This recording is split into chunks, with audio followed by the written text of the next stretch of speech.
Não tá?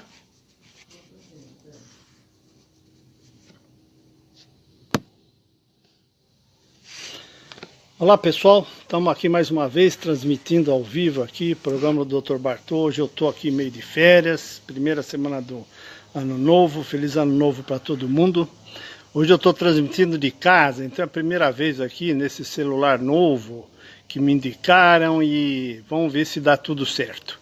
Vocês vão escutar um pouquinho o latido de cachorro, cortador de grama, mas estamos aqui ao vivo, transmitindo aí algumas notícias em relação ao tabagismo no começo do ano.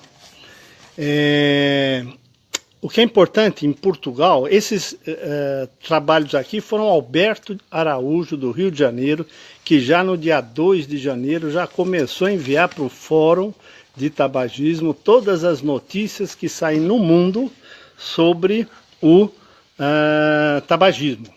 E na verdade essa primeira notícia diz o seguinte: o consumo de tabaco ao ar livre nos campos de férias foi proibido em Portugal. Isso foi apelidado com uma conduta muito tímida, mas na verdade isso já está valendo no primeiro do ano, em volta das escolas, campos de férias, onde tiver criança, proibido de fumar em Portugal. E na verdade, a partir dessa mesma data, vai ser proibido também o uso de produtos equiparados a cigarros em locais públicos fechados, ou seja, cigarro eletrônico, cigarro vaporizado, tem vários nomes para a mesma coisa, que são as maneiras de você usar tabaco sem a queima do tabaco. O presidente da Confederação, Emanuel Esteves, acrescentou que, devido a haver uma área de proteção para evitar que o fumo entre para dentro, deveria haver uma área de proteção para evitar que o fumo entre para os estabelecimentos e por uma questão de se dar o exemplo. Fumar na porta do hospital, por exemplo, é um péssimo exemplo.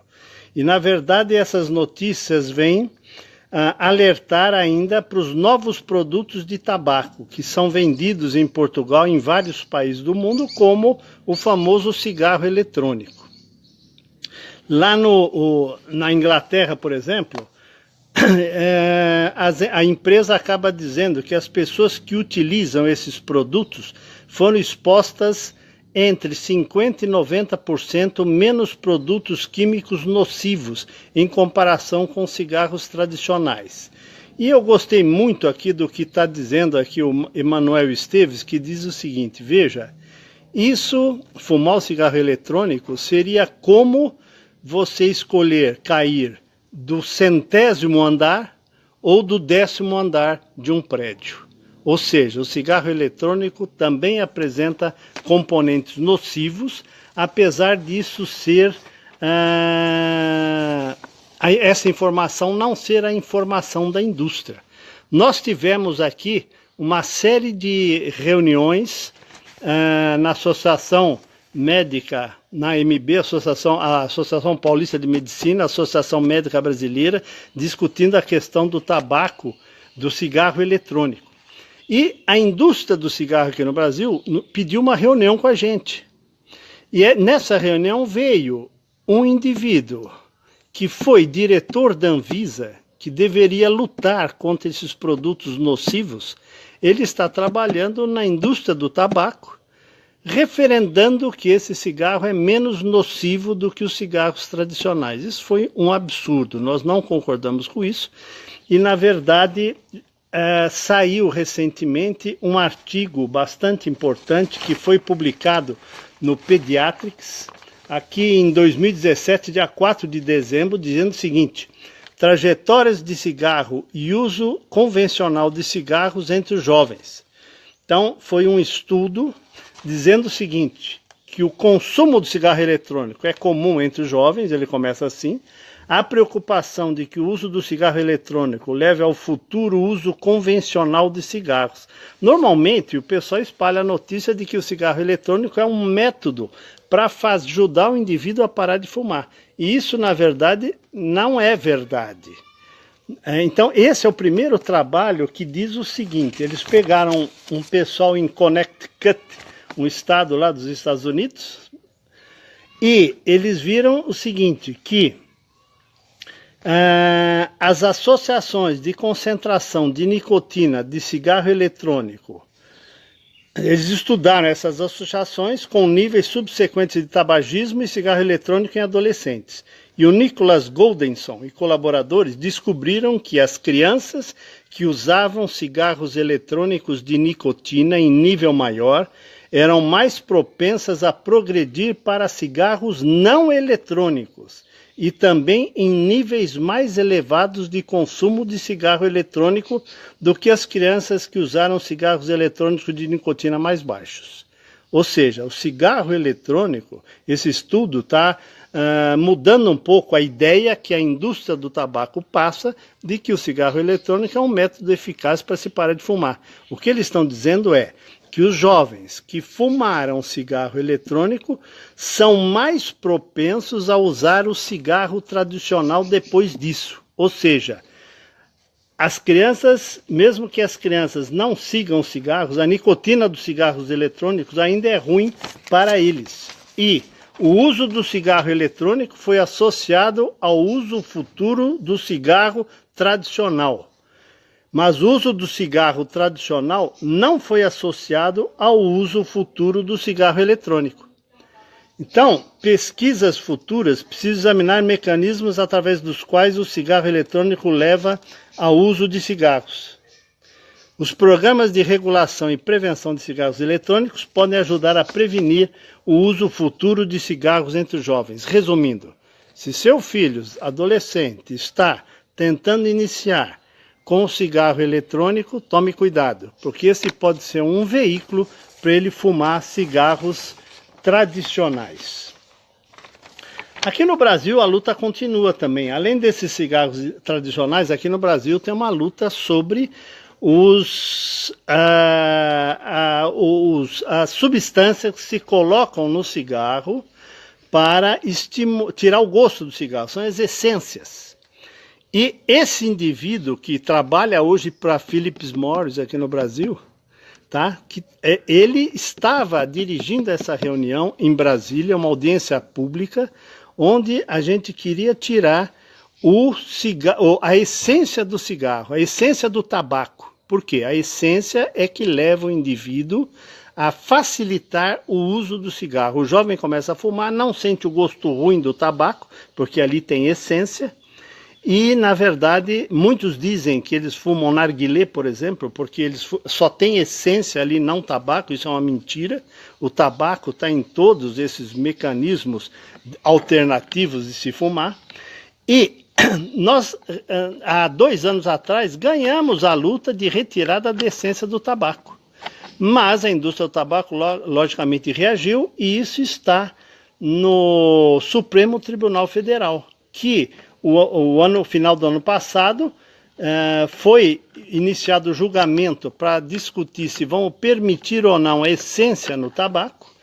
E, na verdade, a ministra Carmen Lúcia, já no dia 2 de janeiro, ela, presidente do Supremo Tribunal Federal, marcou uma sessão extraordinária logo no primeiro dia de instalação do ano judiciário, que vai ser em 1º de fevereiro. E na pauta consta a retomada do julgamento de ação direta de inconstitucionalidade, na qual a Confederação Nacional da Indústria questiona a competência da Anvisa para editar resolução que proibiu aditivos de sabor e aroma em cigarros. Então, seguramente, dia 1º de fevereiro, nós vamos estar atentos, porque esse julgamento já foi iniciado em novembro do ano passado.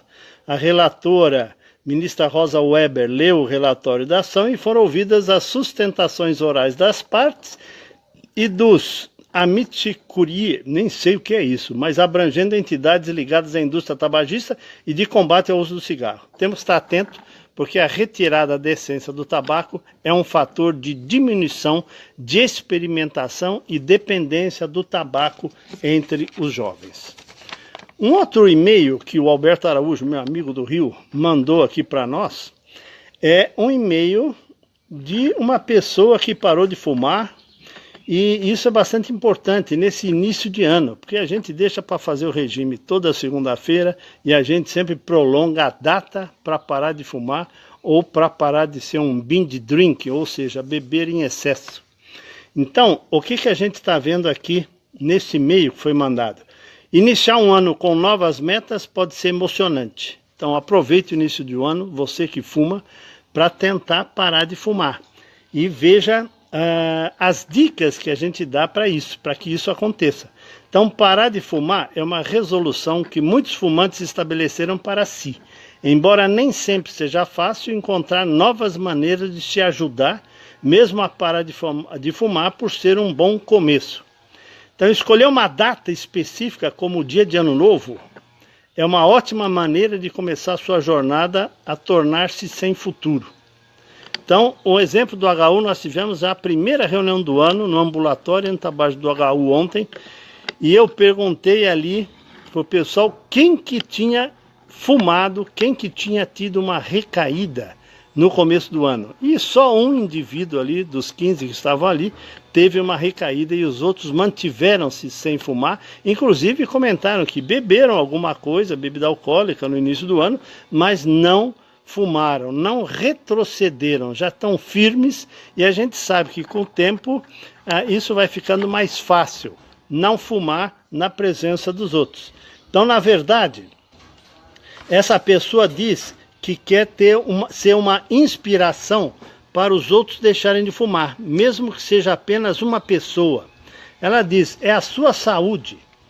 E essa pessoa, a Vilma, tentou parar de fumar cigarros várias vezes antes de parar de fumar há mais de 10 anos. E, junto ali com smokefree.gov, ela oferece detalhes sobre como criar um plano de abandono efetivo do tabaco. Então, primeiro, escolha uma data de encerramento, uma data de cessação. A partir dessa data, eu vou me preparando e a partir dessa data eu não acendo mais um cigarro. Começar no ano novo é uma ótima ideia. Avise os seus familiares que você está desistindo de um vício, de uma dependência química e psicológica muito forte e que eles precisam te ajudar, não te cobrando, mas eles precisam entender que você vai passar por um período de abstinência, um período onde você vai ficar mais nervoso, um período onde você vai ficar mais irritado, e isso faz parte, a família tem que te ajudar nesse sentido. Escreva, liste os motivos que você quer parar de fumar. São vários. Você sabe quais são. Descubra o que desencadeia você a querer fumar, para que você possa evitar esses momentos. Então, por exemplo, são os gatilhos. O café é o gatilho, o álcool é o gatilho. Eu preciso evitar, durante esse período de 30 dias iniciais, pelo menos, os fatores que te desencadeiam a vontade de fumar. Então isso é bastante importante. Escreva num papel, releia todo dia, se prepare todo dia para você abandonar esse vício. E procure lugares em que você pode recolher para obter ajuda. E um desses lugares é o ambulatório antitabágico do Hospital Universitário, que se reúne toda terça-feira de manhã, atrás do Hospital Universitário, o único hospital público, Faculdade de Medicina, da Universidade de São Paulo, o único hospital, escola, que tem os prontos-socorros fechados por falta de médicos, enfermeiros, etc. Isto é um absurdo, mas o grupo antitabágico continua, porque ele é um trabalho voluntário de equipe, e mesmo com os prontos-socorros fechados no hospital, nós estamos continuando a trabalhar com os fumantes que querem parar de fumar. Todo mundo que chega lá vai ser aceito, todo mundo que chegar lá vai participar do grupo. Então, toda terça-feira, às 8 horas da manhã, nós estamos por lá. Nosso projeto inicial está comemorando 18 anos. Faz 18 anos que o grupo Dr. Bartô e os doutores da saúde, eles trabalham na prevenção de drogas. Prevenção do fumo, prevenção do álcool até os 18 anos, prevenção da maconha e outras drogas. Esse grupo, pela primeira vez, conseguiu um certificado de captação de recursos, e essa captação de recursos deve vir de empresas, deve vir de pessoas físicas, jurídicas que queiram colaborar com esse projeto. Nós vamos às escolas, nós vamos aos municípios, nós fazemos trabalhos contínuos durante o ano inteiro, porque essa discussão de prevenção não pode ser única, ela tem que ser realizada a todo santo tempo, tem que ser repetitivo, e para isso a gente precisa de recursos. Se você quer colaborar com o trabalho do Dr. Bartô, de prevenção de droga entre jovens, abra o site www.drbartô.com.br. Em cima à esquerda tem como você fazer para colaborar com esse trabalho através da Coordenadoria da Criança e do Adolescente. Se tiver dúvidas como parar de fumar, escreva para a gente no site www.hu.tabagismo. Tem um Fale Conosco que você pode escrever ali e a gente responde o teu e-mail. Ou, se você quiser conversar conosco mais proximamente, ligue para o 011 3024 7490 e deixe ali o seu recado que eu ligo em seguida, assim que der, para que a gente converse um pouquinho, para que você tire as suas dúvidas sobre o abandono do tabaco. Eu estou aqui hoje na minha casa, no quintal. O pessoal que me assessora nessas transmissões pediu para eu mudar o local que eu gravo. Eu estou aqui do lado do meu orquidário, tem 2 orquídeas ali atrás. E hoje, quando eu fui transmitir essa mensagem, a primeira mensagem ao vivo transmitida aqui de casa, a minha amiga Magali pediu para eu trocar de roupa para ficar mais bonito. Mas como vocês estão me vendo só daqui para cima, vocês não estão vendo o resto como é que eu estou. Então, não troquei de roupa e estou aqui feliz transmitindo o primeiro programa antitabágico via Facebook do Dr. Bartô. Um grande abraço, nos encontramos quarta-feira que vem ao meio-dia. Obrigado.